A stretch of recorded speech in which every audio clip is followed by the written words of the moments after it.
So it's a really warm welcome to the Global Sports Channel today to Mr. Tom Evans. Tom, how are you? Thanks very much. Thanks for having me. I know I'm really well, thanks. Already Christmas decorations are starting to come up, so yeah, I'm a happy man. What a year it's been, 2020, right? Who would have thought back in January that we'd be looking so much forward to Christmas this year, right? I know it's been a really difficult year, and I think I've definitely seen it as a bit of an opportunity. Yes, it's not how I'd planned it on being. Yes, I've not raced what I wanted to race. But actually, it's been a year that I've got to spend more time with my family. And it's a year that I've been able to test some things out in training. So for me, it's very much right, bring on next year with all the lessons that I've learned, both physically and mentally, and see what I can do come next year or at a chance that we get to race again. Yeah, brilliant. That's really good. Look, we're going to have a good chat about running today, but before we get into that, I thought I would give people a bit more information about you and also offer you a special opportunity today as well. So first of all, why don't we start off by telling everybody whereabouts you are in the world today? So I'm in the UK. I'm based in Loughborough. Loughborough's famous for a big sports university. I moved here last year to live with my partner, Sophie, who's a professional triathlete. And for those of you who don't know, it is pretty much bang in the middle of the UK. Well, it sounds to me like I better get Soph on the show next week and have a chat to her as well. Try and get some time. Yeah, kill two birds with one stone. Now, the other thing is, I'd like to offer my guests the opportunity to dedicate their show to someone special in their life. So, who would you like to dedicate your show to today? I would like to dedicate my show today to Sophie, in fact, who was up at stupid o'clock this morning to get out the door and go training. Far more of a mental battle than a physical one. So, well done for her, because it's the small things done well in succession lead to the big things. Yeah, absolutely. Couldn't put it better myself. Now, you were just telling me before we came on air that you have a beautiful, warm, sunny day in London area today. Yeah. So, how's it been going into this time of the year for you? It's, to be honest, I don't mind. For me, I find there's sort of three bad weather you get in the UK: sort of cold, windy, and rainy. I can deal with two of those at a time. It's just when you get three, it just becomes pretty miserable. So at the moment, it's a little, looking out the window, it's a little bit rainy, it's a little bit cold, but it's not that windy. I've got a hard session this afternoon, so fingers crossed the sun will come over from Australia and we'll be all right. But I doubt it. It's dark at about 3:15 in the afternoon at the moment. Hey, we'll talk about that session you're going to do this afternoon a little bit later on. But I first of all wanted to start off by saying that you're British Army captain. Yeah, that's quite a prestigious thing. So, did you set out in life wanting to be in the army? Yeah, so I guess when I was sort of coming into my final years at school, I had sort of decided, I knew that I wanted to join the military. My dad was in the army. He served for 5 years and absolutely loved it. But I think for me it was a choice of, do I go to university and play loads of sport and do what people do at university, or do I crack on and do what I think I want to do? And sort of got to the stage that actually I didn't really want to carry on with formal education. I wanted to go and test myself, and I think that's been a bit of a story of my life, is sort of going out and testing myself both mentally and physically, which is actually why I think I sort of, at the end of the day, got into the sport of ultra running. And yeah, I had an amazing career. I served for 8 years, did sort of pretty much everything that I wanted to do in the military, and then the opportunities to run professionally and to run full time presented themselves. And for me, it was just a bit of a no-brainer. If I want to be as good as I can, I've got to focus on that. So yeah, it's been I left the military coming up to sort of a year ago now, and yeah, it's just been a crazy experience, and yeah, but I've loved it, and I've loved the challenges that it's posed, and yeah, I have very, very fond memories. Yeah, brilliant. Was your father, being in the military, was that a bit of a role model for you? Was it a bit of a gateway to say, hey, I saw how great Dad was in the army, I wanted to follow in his footsteps? Yeah, I think it was he left the military before I was born, so I was never Okay. around it at that time. But it was, yeah, I think it was just the lessons that he learned sort of indirectly from being in the military. In the military, you're taught one thing, like folding your clothes properly or making your bed properly. And don't get me wrong, I've not done that since I finished training. But it teaches you those lessons. It teaches you that discipline that actually, when the chips are down, you know you can do it, and it's just basic things done well, and it's definitely something that I carry across into sort of today's life. What were some of the biggest surprises you got from being in the military? You know, things that kind of jumped out at you that you weren't expecting. I think for me it was the ability of dealing with pressure. I think as a school kid growing up, being very sporty, you did feel like there was a little bit of pressure on you because the rest of the school was looking at you because you were sort of either captaining the rugby team or doing sort of relatively high profile things at school, sort of in a very small pond. And I think it's only when I joined the military and you became sort of a very small fish in a very big pond, but you've got a lot of responsibility, especially as an officer. It makes you, for me, it made me thrive, and it made me sort of realize how much I like operating under pressure, and it sort of really genuinely does bring the best out of me. And whether it was sort of dealing with nerves or it was sort of being able to do things, I think that on a personal level. And then secondly, for me, I've always been involved in team sports, and I am a people person. So to be able to be in basically a big team, for me, it was really inspiring, and to be able to get the most out of some of my soldiers. And I think sort of thirdly, and sort of, it was just every day was so different. You didn't know, there was never a Monday to Friday 9 till 5 sat behind a desk. It was all, yes, there was sometimes sitting behind a desk, but you just had no idea what you were going to be dealing with that day, whether it was sort of some problem solving for something going on, or it was sort of planning for a hard exercise or whatever it was. It was really inspiring, and it sort of just kept me on my toes and sort of kept me learning, which I think is sort of pretty rare in sort of today's life, that you have this opportunity to keep learning. Which I loved. Are leaders born or are they made?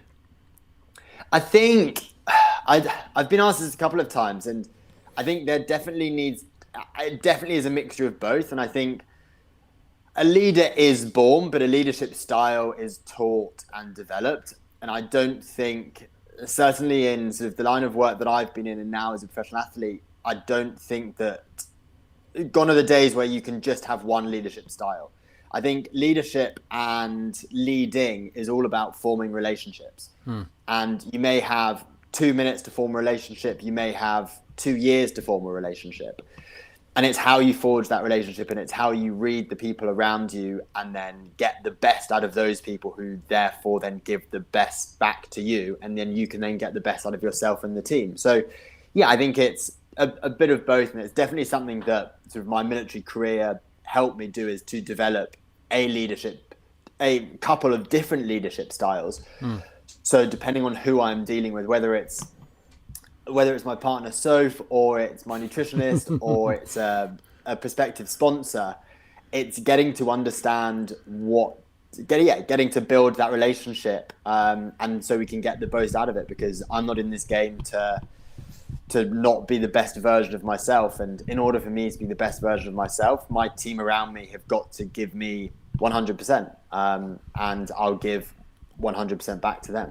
Where did your natural drive come from? Was it something that you were born with, or was it something you accumulated over years of growing up experience and people that were around you? I think kind of a combination again. I think these things are slightly innate, but then also develop as you grow up. I've got a sort of a pretty big extended family with stepbrothers and stepsisters, and I am the youngest. And my stepbrothers are all sort of between sort of 10 and 12 years older than I am.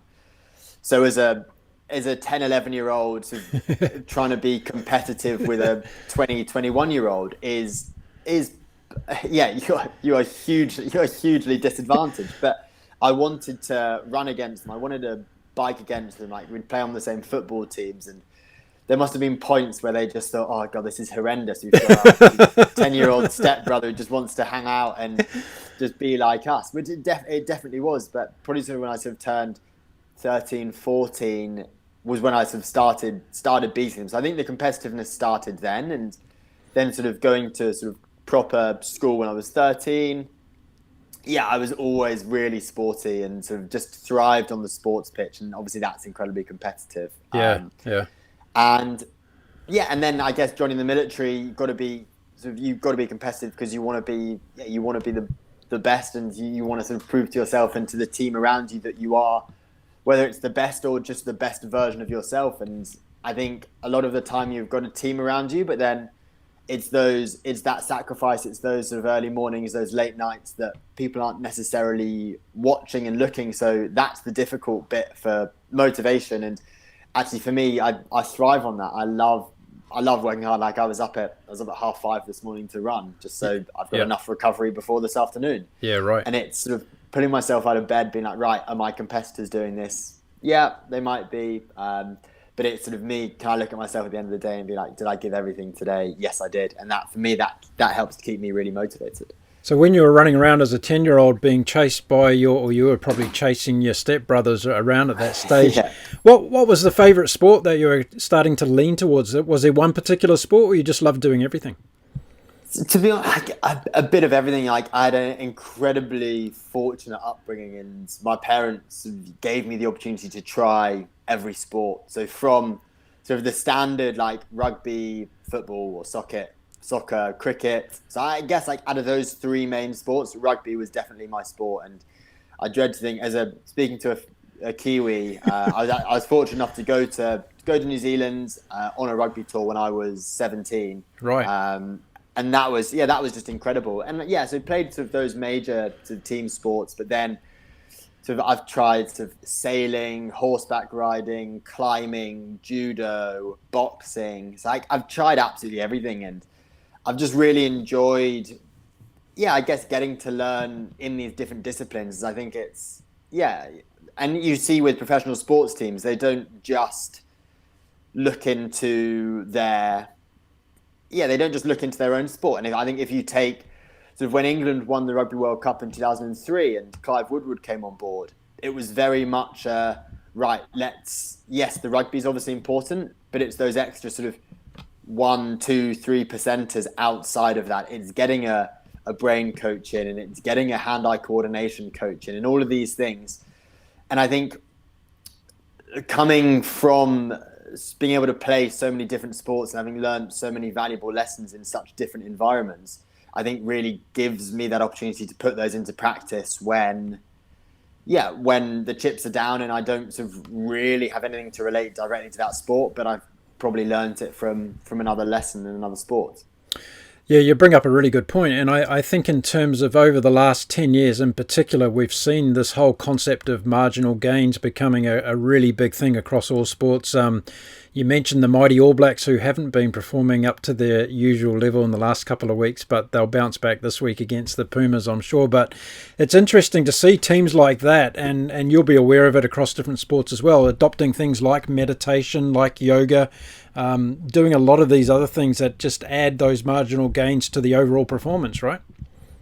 Yeah, I think it's huge. Like there can only be so much talent for in someone's body for a certain sport, and I think being able to go outside of that and go sort of slightly indirectly and how can you improve, what's the weakness in your game. And I think it takes such a strong person and such a strong coach to really delve into your weaknesses, because as a professional athlete, you don't want to necessarily find weaknesses in your game, but actually that's a great thing to be able to do, because if you manage to reach the top and you've got a big weakness, imagine if you can improve on that weakness. And you may not be able to improve it because you've been playing this sport for 5, 10, 20 years. But actually, if you can improve something outside of that sport and the repercussions from that, so almost like a bit of a domino effect into your sport, I think is truly, truly exciting. Yeah, typically right. I wouldn't like to see Billy Vunipola, though, doing yoga. That would be a little bit too far for me, I think, yeah. No, I don't think you'd want to stand behind him at any point. So let's get into running. When did it come into your life from a serious point of view? When did you kind of think, okay, I'm good at it, I want to take it a little bit further? How did that happen? So I think for me, like growing up, I always ran, but it was mainly to stay fit for other sports. I sort of never saw it as a sport on its own, and then I joined the military and sort of played some more rugby and played for the army, and but kept running just to stay fit. And it was only sort of in end of 2016 that I sort of decided that I just didn't want to get injured because the jobs that I was doing, and I just felt like I couldn't rock up to work on a Monday morning with a black eye and a cut face.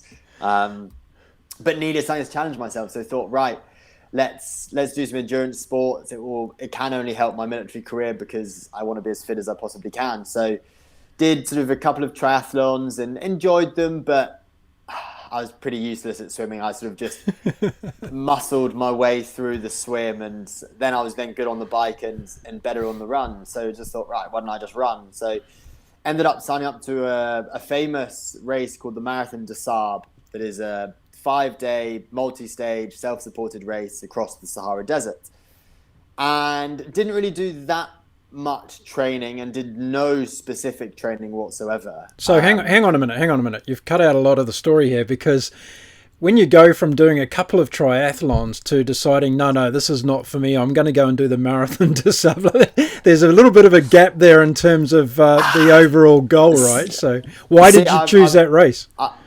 I wish there was a gap. The first triathlon that I did was an Ironman. Right.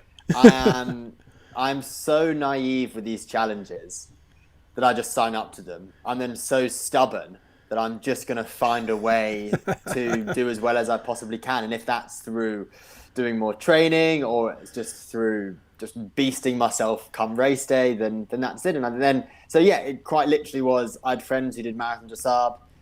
I bet them that they finished top 300, which is really good. I bet that I could do better than they did, having never run any further than 10 kilometers. Right.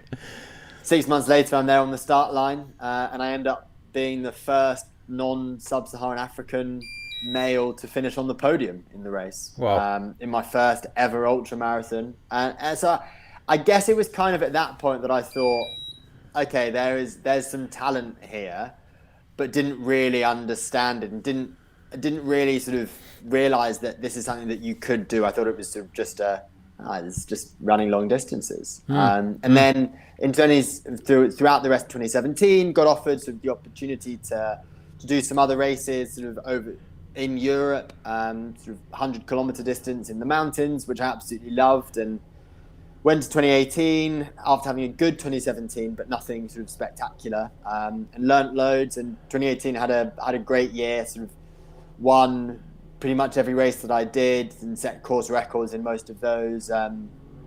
And yeah, end of 2018 sort of decided that actually I think I can be really good at this.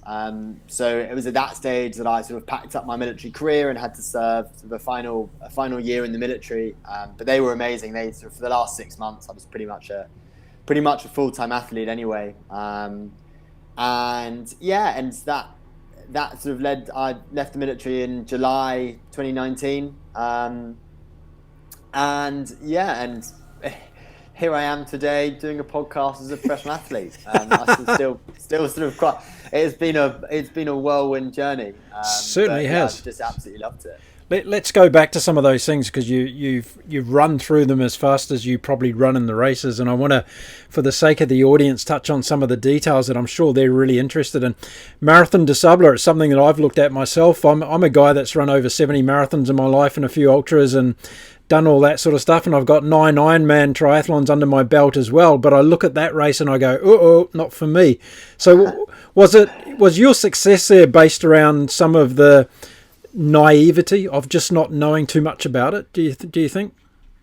Yeah, I think so. I think sort of the naivety and the stubbornness combined sort of just a bit of a winning combination for a race like that.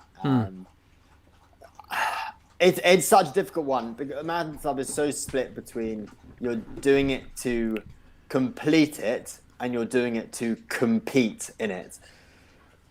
Almost, it sounds sort of counterintuitive, but the quicker you run, the easier the race is, because you have more time to recover, more time sort of in the shade. The only shade there is in your tent. Yeah. So the longer you're out for, the longer you then take to recover, and the less recovery time you have till the next stage. So yeah, the quicker you run it, the better. And so I think I had sort of that perfect combination of being able to be quite quick and finish early, but to be able to do that sort of day in, day out. Because the race isn't won or lost in a day. It's a 6-day race. And yeah, you sort of need to be sort of good every day. And I think that's sort of definitely a lesson I learned from the army. Sort of as a professional athlete, you're sort of training to perform your best when you're feeling your best, because you've done a taper and you've had a great training plan. But for the military, you're training to perform your best when you're feeling your worst. Right. And I think for multi-stage racing like that, actually the race isn't decided until the last day. Anything can happen until you cross the finish line on that last day. So when you're feeling horrendous, you still need to perform. So I think sort of both mentally and physically for that, sort of my military career, my military upbringing was sort of hugely, hugely valuable. It is a tough race, more so mentally than physically, I think, just because you've just got so much time on your own. You get so used to sort of having your mobile phone or a book or watching the telly or whatever it is in normal life, that when you don't have that, it becomes you're kind of lost. And obviously out there you've got nothing. So yeah, super interesting, but yeah, a fantastic race and a fantastic experience that I'm very looking forward to going back to Marginal at some point. Yeah, fantastic.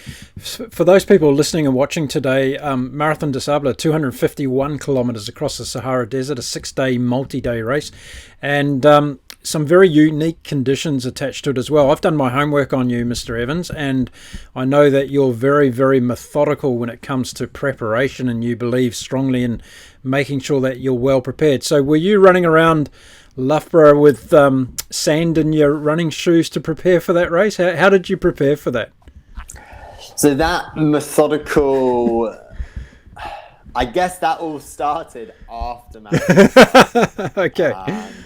I did some heat preparation, sort of just at the university, and could have got in the heat chamber and sort of realized how tough it was going to be, but didn't do any running on sand, didn't sort of do any preparation like that. It was a very laissez-faire approach, so I just had absolutely no idea. And I think that was a bit of a strength. Like going back to it, I'll be nervous going to it because I know how tough the race is. Whereas for the first time, it was very much sort of, I arrived and I just didn't really know how hard it was going to be, which I think was sort of quite beautiful in its simplicity. Whereas now, yeah, when I go back, I know how much it's going to hurt and how uncomfortable I'm going to be sleeping on the floor at night. Whereas at the time, it was quite exciting to do it for the first time. Whereas now it's, do I really have to go back? Can I not just stay in a nice hotel or something? How long did you train for before the race, for that specific race? The training was just it's difficult to put a number on it because I was still in the military and I was still working properly there, and I was on some courses with the military, and then I was on an exercise just before we left. So the training was actually pretty sporadic. Like I didn't have a set training program. I wasn't following any sort of clever Marathon des Sables specific training. It was very much right, I've got 2 hours now, I'm going to run for 2 hours, or I've got half an hour, I'm just going to run as hard as I can for half an hour. Like there was no real science to it. So for me, I see that as a huge opportunity for the next time that I go back, knowing all that I know now, and the way that I train now is very specific. It's very methodical, sort of leave no stone unturned approach. And I think I can have a really, really good race there, which I think is really exciting.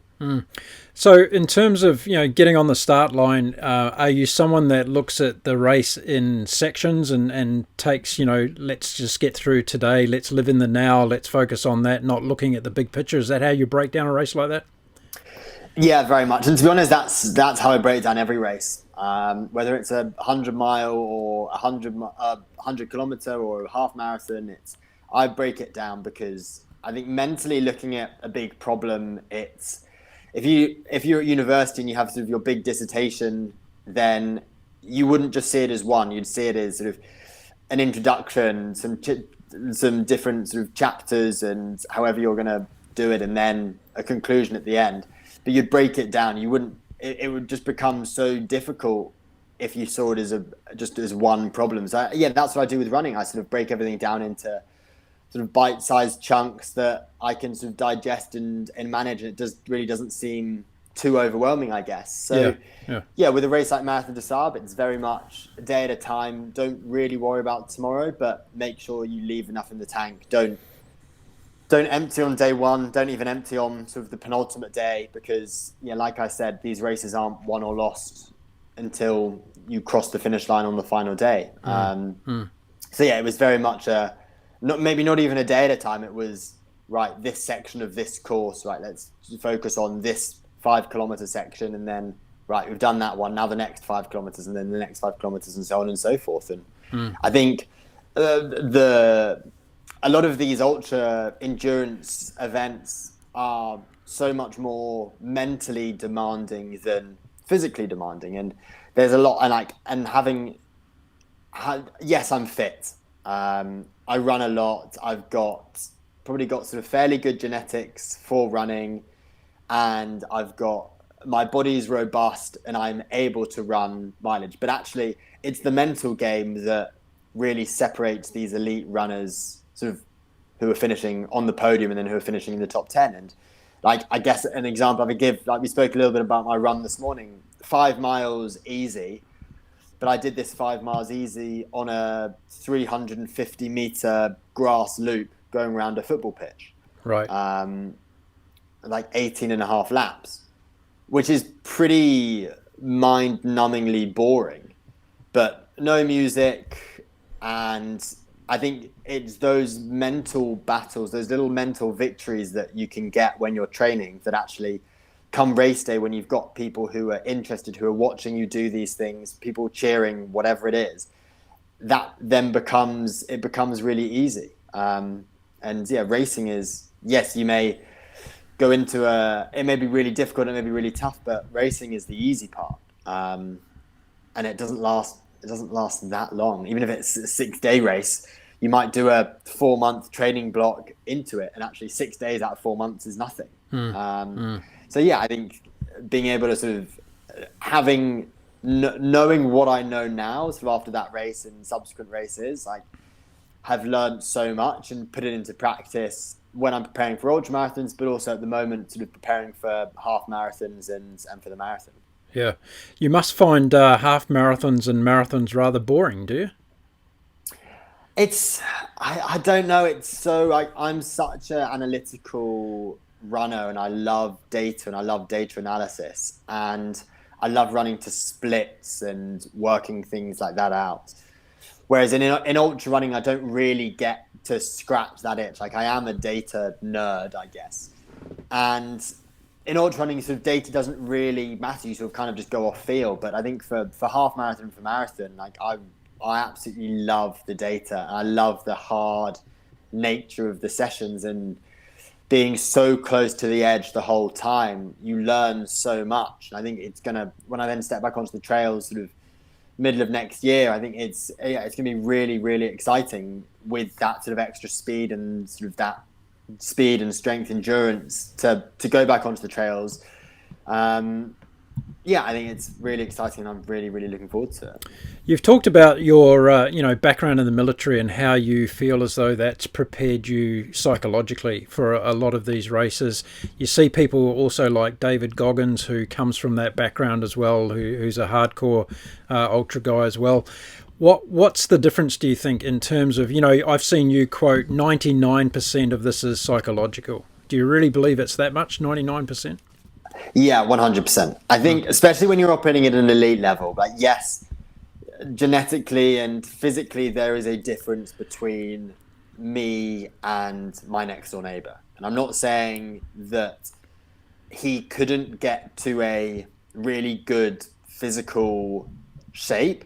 But I think even on his best day, I don't think he is capable of doing what I am physically. And if you strapped 100 guys into the lab, put them on a treadmill, and did a lactate test and a VO2 max test, people would have different results, and it wouldn't matter how much it hurt, and if some people could push harder than others mentally.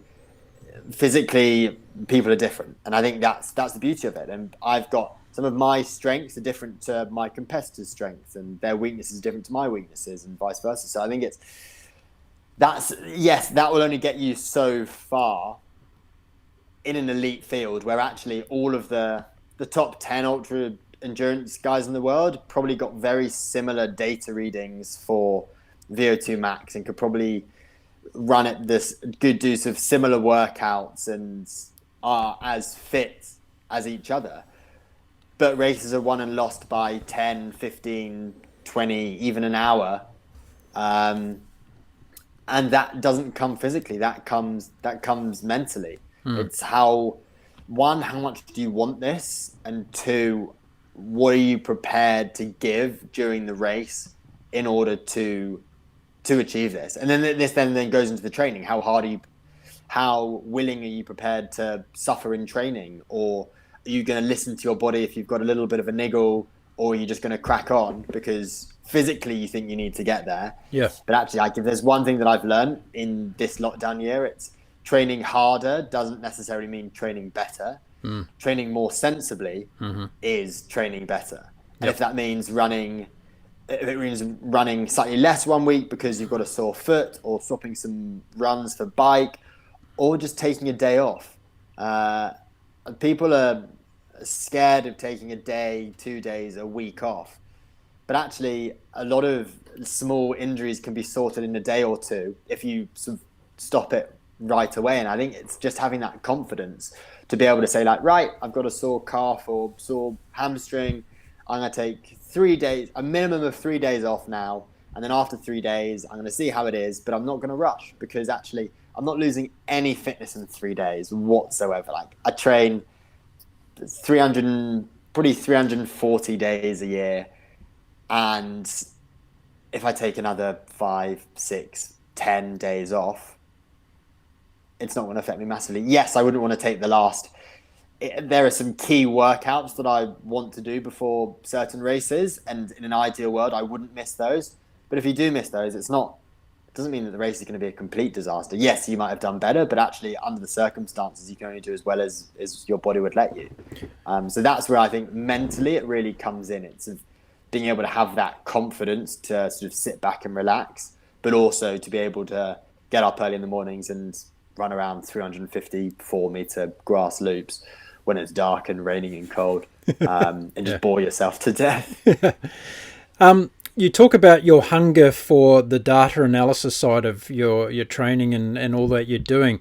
Are you somebody that gets emotionally connected to that? For instance, I know that when I used to go out and did certain sets, if I wasn't hitting my markers, I'd actually get upset with myself and it would affect me. Does it happen to you from time to time? Not really. I think your body is so different. Like, some days things will really click, and other days you'll sort of feel a little bit flat. And yeah, it does get me down. But like, I've got a diary, and I write everything in it, and have done sort of for the last couple of months. And it's not necessarily it started out as just a training diary, just for numbers, and someone could pick it up, look at it, and it really wouldn't make that much sense. Like, there was no real analysis. It was me sort of basically just putting numbers on paper. But actually, so as it's evolved, it's now actually writing down the feelings and things, and I think that's made a huge difference, because you can't feel great every day. And actually, if I race 3 times a year, then I want to be my best 3 times a year, because those are the days that really count. And actually, if you're a little bit off in training, then that's fine, if there's a good reason for it. And if there's not a reason for it, it might just be one of those things that happened. But I think the great thing about the data is the data doesn't lie. But I would never go off just data. So I go off some data, and I go off feel and what my training has been around. And actually, if I had a really big weekend of training just now, so actually this week for my session this evening.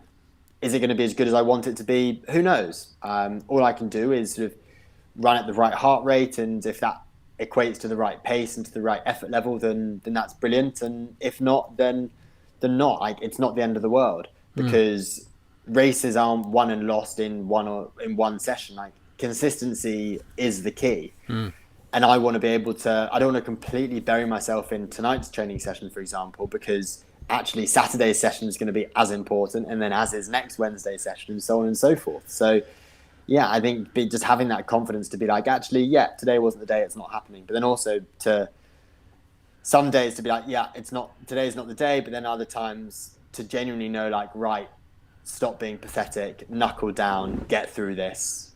Just dig. There definitely are times for that, but yeah, not quite as often as, right, I'd rather run at 95% rather than 101%. Yeah, right. Because actually I'm going to get far more benefit from sticking a 6-month training block together rather than a 6-week training block. Yeah, makes sense. Now, using that kind of advice, people listening today and watching who may be a half marathon, a marathoner, and they want to step up to ultras, what's your advice on taking that progressive step up to ultra distance? I think for me, very much the structure is still pretty similar. Like, I still do workouts during the week. But as the distance increases, maybe those workouts are sort of more based around my long run. So typical, like, Sunday long run that marathoners will do, a lot of ours are a little bit quicker, or they might sort of start out a normal pace and the second half is sort of a progressive drop down set, or something like that. But yeah, I think the main advice is you don't need to run heaps and heaps and heaps of miles. Like, I think so the main tip that I'd give, that someone actually asked me the other day, like, I sort of said him some training, and he said, I want to be running more miles. And I'm like, well, why? Because actually, if you're trail running and you're preparing for an ultramarathon, by the nature of the race, if it's a hilly race or a mountainous race, you're going to be doing climbing. The climbing is obviously much slower than running on the flat. So actually, the equivalent of running for 10 hours around London is very different to 10 hours running around Mont Blanc in the Alps. So yeah, I think it's not, maybe, yeah, my sort of top tip would probably be stop measuring your training with miles, start measuring your training by time. Because people get so wrapped up around miles, and people saying, you're an ultra runner, you should be running sort of 100, 110, 120, who knows, miles a week. But kind of like for marathon training, that works, and like there's science behind it. But actually for ultra marathon training, it's far more relevant for the time that you're running, and actually running on a specific and a course that resembles the course that you're going to race on, rather than just endlessly chasing mileage. Yeah. And it's not just about running either. You know, you're big into cross training. You spend a lot of time in the gym building strength. Can you talk to us about some of those other elements that go into your training regime? Yeah, 100%. I'm a huge believer in strength conditioning, for not just for ultra running, but for running and for just daily life. What I'm training in the gym is not necessarily, I'm definitely not training to sort of put on muscle mass or to become more toned or anything. What I'm doing, I'm lifting heavier weights than normal. Because if you imagine you go out for a run, let's say you do a 10-mile run, and in that let's say you take 10,000 steps. So that's 5,000 steps on each leg. If you're telling me you're going to the gym and you're doing 5,000 single leg calf raises, which would be the equivalent of doing a 10-mile run, then one, you're mad, and secondly, you're just going to get injured. So we're not actually in the gym, you're not necessarily training for endurance, I'm training for strength. And what that means is, what I am trying to do is to teach my body movement patterns that allows me and allows my body to recruit as many muscle fibers as possible, so I can then use it when I'm running. So if you imagine if you are trail running and you're climbing and you're going up the side of a hill, and there's sort of a bit of a ledge that you've got to step up, that looks like a box step up. which can be really draining and can be sort of really fatiguing on those muscles. But if you're well trained with it, actually, it shouldn't be that difficult, and you can sort of kind of just cruise over it, and you're not using much more energy, and you can then get back into your stride much quicker. I also think it's a great way to sort of iron out any imbalances in your body. So as runners, not everything is going to be completely symmetrical, and as humans, like we're not made from clay. We're sort of not sort of made from the computer. Like everyone is different, and everyone's sort of childhood and growing up is going to lead to different things. Whether you've had a sort of constructive knee surgery as a youngster, or you broke your leg playing hockey, or whatever it is, everyone's going to be slightly different. So having a specific strength and conditioning program, I think, is really important. A lot of people ask, "Oh, what's your strength and conditioning?" And I'm more than happy to tell people, but I sort of say as a caveat, like, this is for me. Yeah. Like, I have had a different upbringing. I'm in a different place, training for a different event than you are. So I think that's the strength and conditioning side. And then, it's those extra bits. Like, I try and practice yoga, not necessarily or definitely not for the sort of spiritual beliefs during it, but as a way of sort of focusing and stretching at the same time, and breathing is a huge thing. Do a bit of yoga, and then I think it's just sort of looking after myself, doing the extra bits of doing my running drills, doing sort of a little bit of a mobility and a little bit of a warm up before I go out on each run, and using my foam roller and trying to use it daily. And these sort of little bits and pieces sort of just add up over time. And I guess going back to the consistency is key. All of these extra things on the side are there to supplement and to complement my running in order to make me as consistent as possible. And strength and conditioning for me will never take over, I will never prioritize strength and conditioning over the running. And if something has got to go in the week because I've got busy, or I've got to do something where I'm traveling, then it'll be the strength and conditioning that goes, because running is still the most important thing in my training program. But it does play a vital role in getting me to do what I want to do and getting me to where I want to be. Another extremely important component of what you do in ultras is the nutrition side of it, and you talk about practicing not eating and also dehydration, but also learning to eat a lot. And this is a component that's, again, very individual, isn't it? Because bodies and metabolisms and all the rest of it digest food at different ways and different processes. How do you go about the nutrition side of it, and how long has it taken you to really nail it in terms of getting it right for these races, and have you nailed it? I think the interesting thing is your body is constantly changing, and metabolism is constantly changing. I also do a metabolism test sort of at rest and at exercise, 2, maybe 3 times a year. This year's been a little bit different. I've not done it this year at all, but I've got sort of readings from sort of similar points to last year. And sometimes my body will be burning quite literally 1,000 calories a day. Your body becomes so efficient at not burning calories and using energy to just sort of do its normal daily thing. So actually, with exercise, you may not even need to. So some people are saying, "Oh, Michael Phelps is consuming 7,000 calories a day." Well, his metabolism probably wasn't that good, or not necessarily that good, but it wasn't that efficient. As an ultra runner, like, I don't want to burn that many calories. I want to burn as few calories as I possibly can. So I need to consume as few calories as I possibly can, because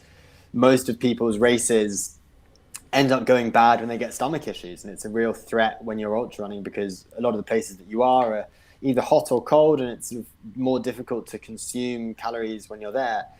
So have I ever nailed it? I've had runs that I think, wow, that was great, but who knows? I think you can always improve, and I think the day that you think that you've nailed something is probably the day that you should retire. I'm sort of definitely still looking, and I've got an amazing nutritionist over at Red Bull, Noelia, and she's an absolute star, and we've sort of been working on things, and I guess like preparing for different races will require a different nutrition plan and in a certain training block. So at the moment, sort of focusing a little bit more on the marathon, it's a very different energy source that I'm using compared to an ultra marathon, and I'll be eating sort of a lot, hour by hour, significantly more during a marathon than I would in an ultra marathon, because I'm burning more calories and I'm using more calories as energy.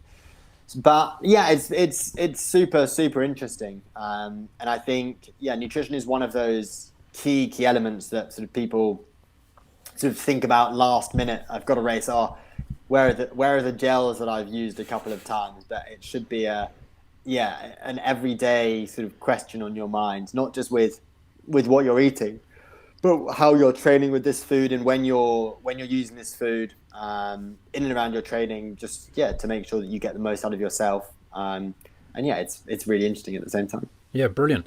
I told a few people that you were coming on the show today, and I asked them to give me some questions to ask you. So I'd like to throw a couple of those at you, if that's okay. Perfect. Yeah.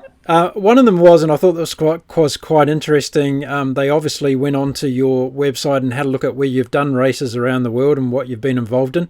And the question was, do you actually get to enjoy the scenery that you're running through some of these amazing places, or is it always focus, head down and just go for it? During the race, it's 99% focus. But the way that I train, I always, if I can, I go to a course early, and I will have run the course in slow time before, and that's the time that I get to enjoy the scenery, and I get to really enjoy the course and to look around and to enjoy the part of the world that I'm in, because I've been lucky enough to travel to some amazing places. And that's one of the things that I've really missed this year, is not being able to travel. So, I think during the race, it's very much you're focused on the goal, but I will go to the place early so I can get to experience the trail and get to experience that amazing place and look at the scenery and spend a bit of time there. Okay, good one. Another one I got was, a lot of people don't know whether they pronate or supinate even. So how important is it to get the right gear? And have you been having the same gear since you started doing ultras? Same gear for me, yes, pretty much. But that's something that I've really looked into. So I've looked at my gait analysis, and I wear insoles when I'm training. I think sort of, if you don't know what you do, then I think definitely going and getting some gait analysis is a great idea, and it's a great starting block. And then at least you know. And then from there, you can then maybe do sort of some more strength work on your feet and your ankles and your calves. But at least you know what the right gear is, because you need the right kit, because at the end of the day, it wants to become a bit of an extension of your body. And if it's not working, then your body is going to start going wrong. I think it's key. You're putting so much effort and time into your training. You've got to make sure that your equipment and your gear is right and right for you as well. Just because your favorite athlete's wearing a certain make of shoe doesn't necessarily mean that's the right one for you. Yeah, exactly. I learned that unless lesson it's an Adidas shoe, and then it'll be perfect. And then it'll be the right one. Good plug exactly. Good plug for them. Yeah, there you go. So someone's also asked that, and they're obviously in a stage of their career where they don't have sponsors on board. This person who's asking the question, and her name is actually Lynn from the United States, and she said, did you get approached for sponsorship after your third place position in the Marathon des Sables, or how did the sponsorship thing came about for you? I think not really after Marathon des Sables. I think Marathon des Sables is such an obscure race. Like, yes, it's well known, but it's really obscure. It probably sort of took until 2018 was when I sort of started picking up sponsors, but it was very much rather than them approaching me.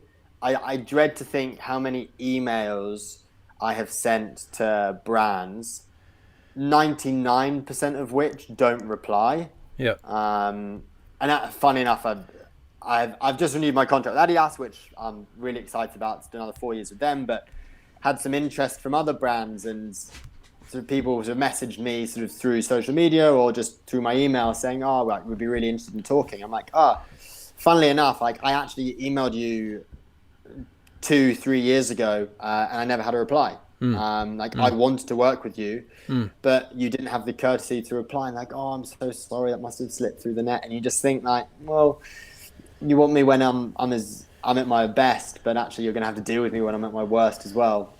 It's very much going out there and not taking anything personally, because 99.9% of the time you're going to get shot down. But it's then finding those partners that you really, really want to be with, and they really want to have you. And yeah, it's not for me. I don't see it as a sponsorship. I see it as a partnership, because it's what I get from a brand, I give back, and I try and give back even more. And I'm really passionate about those brands and those companies and those people who work for them and what they stand for. Yeah, fantastic. Well, that's a great segue into me thanking you, because we've just started off our journey here at the Global Sports Channel, and I've reached out to a number of Olympians and all the rest of them to get them on the show. And as you quite rightly said, you get knocked down 99.9% of the time. But people like you have said, yes, I will be interviewed and I'll come on the show quite happily. And I want to thank you for doing that, because way back when you started off on your journey, we're in the same spot right now. And if it's not for people like you, then we don't get to live our journey as well. So I wanted to thank you very much for that, Tom, because it's appreciated. No, not at all. Now, just before we start to wrap up today, I guess everybody's going to be excited to know about how are you dealing with COVID-19, being a guy that loves to get out and running and all the rest of it. Are you using your mental strength at this particular time with lockdowns and everything else? Yeah, it's been a really tough one. COVID has just been this. Yeah, it's so difficult. Yes, my year has looked completely different to how I'd planned it, and part of me almost feels bad about saying like I've seen it as a positive, because it's given me pretty much 12 months to train, which I've never had that opportunity to do. I've never been able to go into such a deep training block without the prospect of running races. I train really hard so I can race really hard, because I love racing, and that's why I got into the sport. Yes, is very different to how a lot of people, running is such a simple sport. You don't have to race, but for me, it's what I love to do. I think, what COVID's done is it's sort of stopped traveling, and it's sort of stopped the prospect of racing and doing what I really, really love to do. Like, yes, I still love running, and I love training, but for me, it's just been like, right, let's press pause on racing, and let's work on my weaknesses and turn those weaknesses into strengths, so that when we do get the opportunity to race again, we come back stronger. And I think that's how I've used it. And yeah, it's been really difficult, sort of not speaking to not seeing sort of friends and family. But I also think what it's done is, for me, yes, endurance running is an individual sport, but I've got the most incredible team around me, and I think what we've done is we've just really streamlined that process into sort of having an all-informed chat with my nutritionist, strength and conditioning instructor, my coach, me, my partner Sophie, and everyone. So having everyone sort of fully involved and fully informed at all points, because everyone at the end of the day wants what's best. I think I sort of really sort of just knowing, like, who do you want in your corner when the chips are down, like, who do you want fighting for you? And I think that actually that's what COVID's taught me. I've sort of definitely streamlined my team and those who are around me. I think it's been really tough. It's been really challenging, but actually I'm trying to see it as a positive, that actually when we go into next year, like, I think I've had a really good, sensible training year that will hopefully pay off in 2021 and the future and beyond. Thanks for saying that, because I think it's really important for everyone to understand that while you're out there doing these incredible races for a long period of time by yourself, it's the support crew, it's the people that got you to the start line in one piece and healthy and fit and on point that 100%. Really brings the whole thing together, doesn't it? So when you win a race, when you do well, there's a lot of appreciation and gratitude, isn't there, to the whole team? 100%. Yeah, I do the easy bit. I say, like, I just run. I'm not the nutrition expert. I'm not the coaching expert. I'm not the shoe design expert. And yeah, the team around me is so vital. And yeah, I definitely 100% couldn't be where I am without them. So what's the crystal ball saying for next year in amongst the ultra distance races, the event organisers? What's the feeling you're getting back from around the world? Are we going to see things return to a relative normal for the ultra runners next year? Yeah, I really think so. Maybe not sort of beginning of the year, but I think sort of definitely come sort of early summer next year. I think it'll be pretty normal, and I'm sort of starting to shape my calendar from not really in the first part of the year, so the first quarter, but yeah, sort of from April, May time, sort of really looking at shaping my calendar. So yeah, I believe that it will be, whether it won't be the same as 2018, 2019, but I think it'll be pretty normal. It will definitely give people the opportunity to get out onto a start line. And for me to be able to do what I love to do. What's your mentality when it comes to selecting races? Do you like going back to where you've already been to try and improve, or do you like to go to new races as well? A real mixture. Take Marginal des Sables, for example. I want to go back at some point to improve. Same with Western States. But yeah, there are so many incredible races. There's so much part of the world that I want to see. And if I'm able to go and see that and run at the same time, then that's even better.